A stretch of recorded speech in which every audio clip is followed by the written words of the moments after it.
नमस्कार, fast and facts में आप सभी का स्वागत है। मैं हूं आपके साथ मानसा मलिक और मेरे साथ हैं आदित्य। शुरू करते हैं खबरें पूरी रिसर्च के साथ। एमसीडी चुनाव में भी मोदी मैजिक कायम रहा। बीजेपी ने पिछले रिकॉर्ड्स तोड़ते हुए शानदार जीत दर्ज की। पीएम मोदी ने भरोसा कायम रखने के लिए दिल्ली की जनता का आभार जताया है। बीजेपी अध्यक्ष अमित शाह ने इसे पीएम मोदी की विकास की राजनीतिक जीत बताया। साफ किया कि अब नकारात्मक और बहानों की राजनीति नहीं चलेगी। नरेंद्र मोदी जी के नेतृत्व में जो भारतीय जनता पार्टी की सरकार देश में चल रही है, अपने काम से जो संदेश लोगों के बीच में दिया है, देश भर में मोदी जी के नेतृत्व की स्वीकृति और बढ़ी है और ये जीत इसको और पुष्ट करती है। दिल्ली की जनता ने स्पष्ट संदेश दिया है कि नकारात्मक राजनीति नहीं चलेगी, बहानेबाजी की राजनीति नहीं चलेगी, सकारात्मक तरीके से विकास के रास्ते पर सबको साथ लेके चलने वाली राजनीति चलेगी। बीजेपी ने एमसीडी चुनाव में जीत को सुकमा हमले में शहीद जवानों को समर्पित किया। भारतीय जनता पार्टी का कोई भी कार्यकर्ता, भारतीय जनता पार्टी की कोई भी इकाई आज नहीं मना रही है और यह जो जीत है, जो प्रचंड जीत है दिल्ली नगर निगम का, वह हमारे जो 26 सुकमा में सीआरपीएफ के जवान शहीद हुए, उनके चरणों में हम समर्पित करते हैं। बीजेपी ने सुकमा में शहीद जवानों के सम्मान में जीत का जश्न नहीं मनाने की घोषणा की। भारतीय जनता पार्टी की एमसीडी के चुनाव में प्रचंड जीत हुई है। जश्न नहीं है लेकिन पोस्टर जरूर लगे हैं। यहाँ पोस्टर लगाया गया है भाजपा की प्रचंड जीत पर। दिल्ली वालों को नमन, माँ तुझे सलाम, सुकमा के शहीदों को समर्पित ये जीत की गई है। साथ ही शेर खान की तस्वीर भी लगाई गई है, जिसने नक्सलियों का बड़ी ही बहादुरी के साथ सामना किया। बीजेपी ने एमसीडी की 270 सीटों में से 185 सीटों पर बढ़त दर्ज की है। 46 सीटों पर बढ़त के साथ आम आदमी पार्टी दूसरे नंबर पर रही। कांग्रेस 28 सीटों में बढ़त के साथ तीसरे नंबर की पार्टी बनी। एमसीडी की 11 सीटों पर अन्य उम्मीदवारों ने बढ़त बना रखी है। एमसीडी के 272 में से 2 वार्ड्स पर उम्मीदवारों के निधन की वजह से चुनाव टाल दिया गया था। बीजेपी ने पूर्वी, उत्तरी और दक्षिणी एमसीडी में बहुमत हासिल कर लिया है। दिल्ली बीजेपी अध्यक्ष मनोज तिवारी ने बीजेपी की जीत को पीएम की नीतियों की जीत बताया और जनता के भरोसे पर खरा उतरने का भरोसा दिया। मनोज तिवारी ने दिल्ली के सीएम केजरीवाल पर नकारात्मक राजनीति करने का भी आरोप लगाया। नरेंद्र मोदी के नीतियों में विश्वास करने वाली ये जीत नरेंद्र मोदी जी के 3 साल के सरकार के कार्य, उनकी नीतियों की है कि जो विश्वास दिल्ली की जनता ने भारतीय जनता पार्टी में दिया है, हम उस पर पूरी तरह खरे उतरेंगे और जो खुशियां दिल्ली का हक है, हम उसे देने के लिए दिन रात एक कर देंगे। दिल्ली के गलियों में ईंट से ईंट सजाना चाहिए, वो ईंट से ईंट बजाने की बात करता है।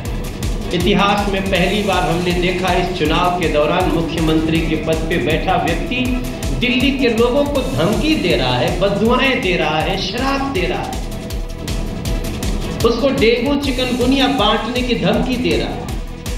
बीजेपी ने लगातार तीसरी बार एमसीडी की सत्ता पर कब्जा किया है।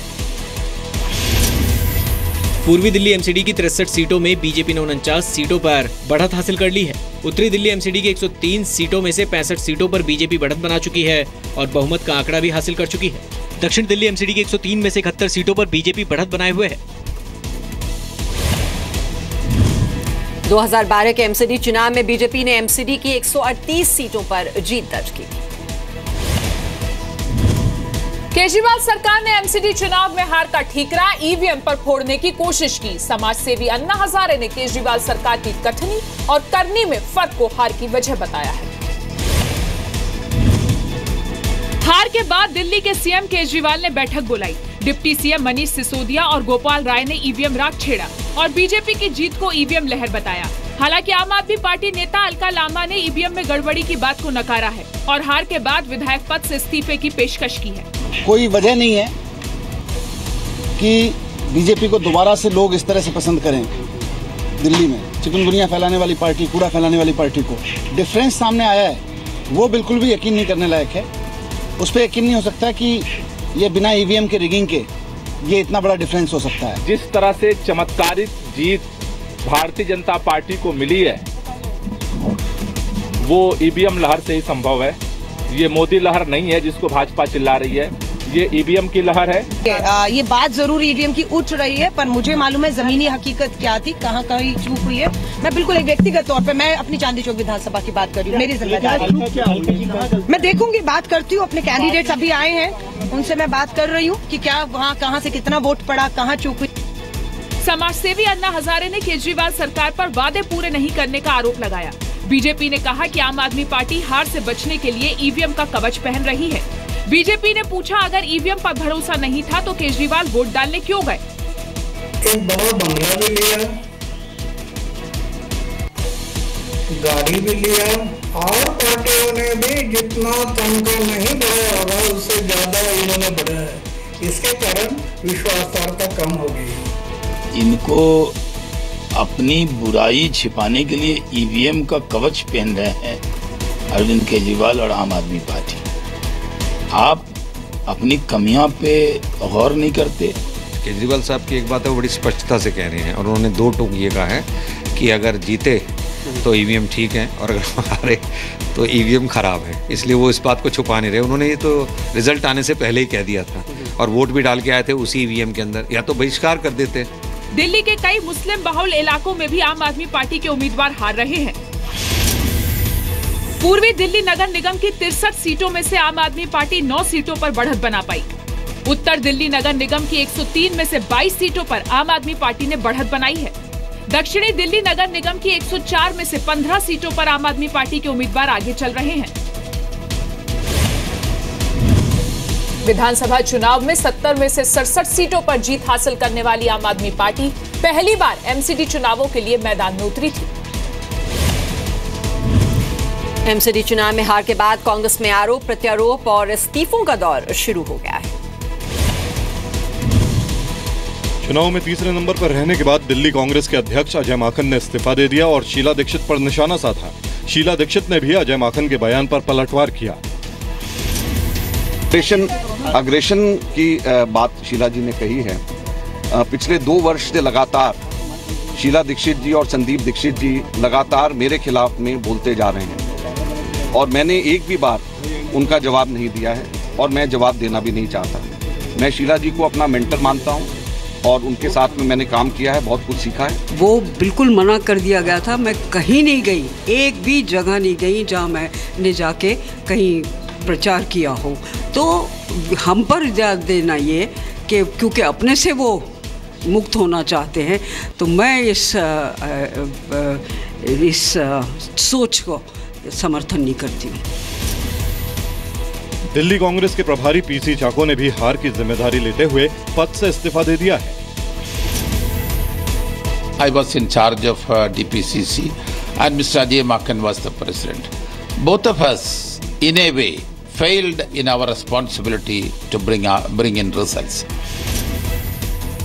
पूर्वी दिल्ली नगर निगम की 63 सीटों में से कांग्रेस सिर्फ 3 सीटों पर बढ़त बना पाई है।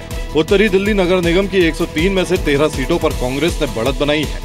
दक्षिणी दिल्ली नगर निगम की 104 में से 12 सीटों पर कांग्रेस के उम्मीदवार आगे चल रहे हैं।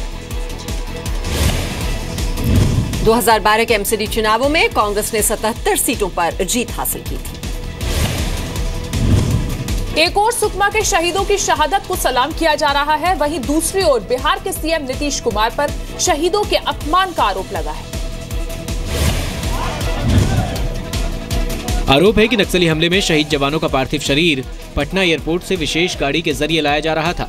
इसी दौरान मौके से सीएम नीतीश का काफिला गुजरा और काफिले के लिए पार्थिव शरीर ले जा रही गाड़ी को रोक दिया गया। नीतीश पर यह भी आरोप है कि एयरपोर्ट के नजदीक में एक कार्यक्रम के लिए पहुंचने के बावजूद वो शहीदों को श्रद्धांजलि देने नहीं पहुंचे। बीजेपी ने नीतीश कुमार से माफी की मांग की है। और असली मानसिकता तो तब प्रदर्शित हुई जब इन शहीदों का काफिला जा रहा था और इसी बीच मुख्यमंत्री बिहार नीतीश कुमार जी का काफिला गुजरा तो उस काफिले को रोक दिया गया और इनको निकाला गया। पूरे बिहार से नीतीश कुमार जी को इसके लिए माफी मांगनी चाहिए, वरना इससे बड़ा दंड उनको मिलना चाहिए। जो घटना उन्होंने किया है ये इस बात का प्रमाण है कि नीतीश कुमार के मन में और उनके मंत्रिमंडल के मन में राष्ट्र के प्रति और उनके जवानों के प्रति क्या भाव है। वहीं शहीद जवानों को अंतिम विदाई देने का सिलसिला जारी है। हरियाणा के करनाल में शहीद राम मेहर को आज नम आंखों से अंतिम विदाई दी गई। सीआरपीएफ के अधिकारियों ने शहीद राम मेहर को श्रद्धांजलि दी। शहीद की अंतिम यात्रा में भारी जनसैलाब उमड़ा। बिहार के वैशाली में भी शहीद अभय का पार्थिव शरीर उनके पैतृक गांव लोमा पहुंचते ही भारत माता की जय के नारे गूंज उठे। हजारों की संख्या में लोग शहीद के अंतिम दर्शन के लिए पहुंचे। गृह मंत्रालय ने सुकमा नक्सली हमले पर सीआरपीएफ से पूरी रिपोर्ट तलब की है। सुकमा नक्सली हमले में सीआरपीएफ के 25 जवान शहीद हो गए, जबकि 5 घायल हुए थे। सीआरपीएफ के जवान गश्त पर निकले थे। जवान अपने कैंप दुर्गपाल से रोड ओपनिंग पार्टी के तौर पर निकले। दुर्गपाल से करीब 2 किलोमीटर की दूरी पर चिंता गुफा के पास जवान 2 हिस्सों में बंट गए। जवानों की संख्या 99 थी। जवानों के दोनों दस्ते करीब 500 मीटर ही आगे बढ़े थे कि उन पर 300 हथियारबंद नक्सलियों ने हमला कर दिया। छत्तीसगढ़ के सुकमा में शहीद होने वाले सीआरपीएफ के 25 जवानों में से 6 बिहार के थे। पश्चिम बंगाल के हुगली में बड़ा हादसा हो गया। नदी में डूबने की वजह से करीब 13 लोगों की मौत हो गई। हुगली में गंगा घाट पर बनी जेटी अचानक टूट गई, जिसकी वजह से 50 से ज्यादा लोग नदी में डूब गए। लोगों को बचाने के लिए नाव और गोताखोरों की टीम हुगली नदी में उतरी। अब तक 15 लोगों को बचा लिया गया है, जबकि बाकी लोग लापता बताए जा रहे हैं। हुगली जिले के भद्रेश्वर इलाके में तेलिनी पारा घाट पर हादसा हुआ है। लोगों की भारी भीड़ जुटने और पानी का बहाव तेज होने की वजह से लकड़ी से बनी जेटी टूट गई। चश्मदीदों के मुताबिक हादसे के वक्त जेटी पर करीब 200 लोग मौजूद थे। पश्चिम बंगाल सरकार ने हादसे में मारे गए लोगों के परिवार के लिए 2 लाख रुपए की मदद का ऐलान किया है।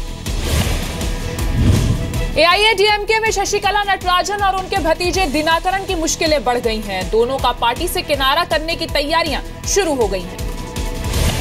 चुनाव चिन्ह के लिए रिश्वत के मामले में दिल्ली पुलिस की क्राइम ब्रांच ने शशिकला नटराजन के भतीजे और एआईएडीएमके नेता दिनाकरन को गिरफ्तार कर लिया है।